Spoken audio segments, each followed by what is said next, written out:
So we've got a very interesting story brewing over in Ireland. Yeah. It involves Conor McGregor. Oh, yeah.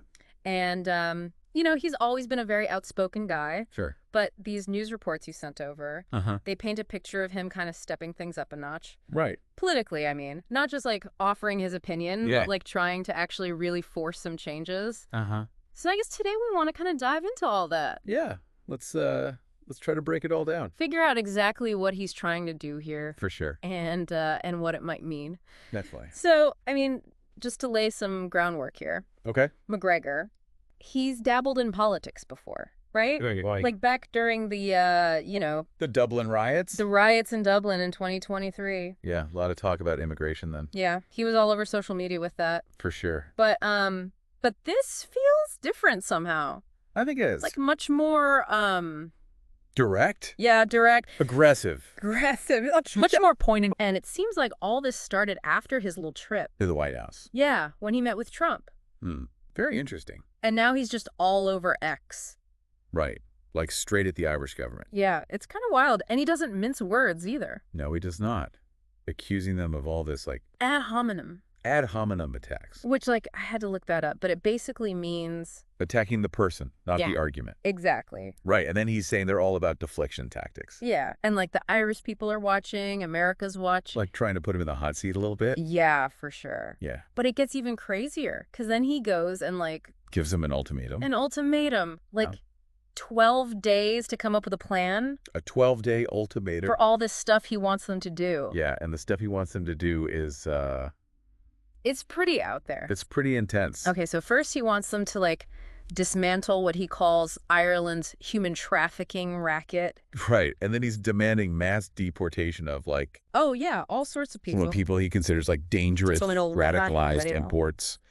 And anyone who came in illegally. Right, and even people on welfare who he says haven't gotten jobs or, like, integrated into Irish culture. Yeah, and then, like, the third demand is all about, like... Border control. Yeah, making it way tougher. Stringent is the word he uses. Right, stringent. Yeah, so pretty extreme demands. Yeah, and what's interesting is he seems ready to... Go around the Irish government entirely. Was it just cut them out? Right, that they don't play ball. It's pretty wild, right? It's definitely unusual. I mean, you might expect him to, like, hint at running for office or something. Yeah, like a normal politician.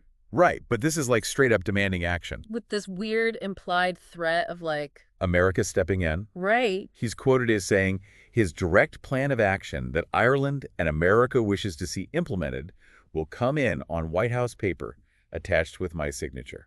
Wow, okay, so that's a lot to unpack. But, like... It's very bold. It's bold. Could it work, though?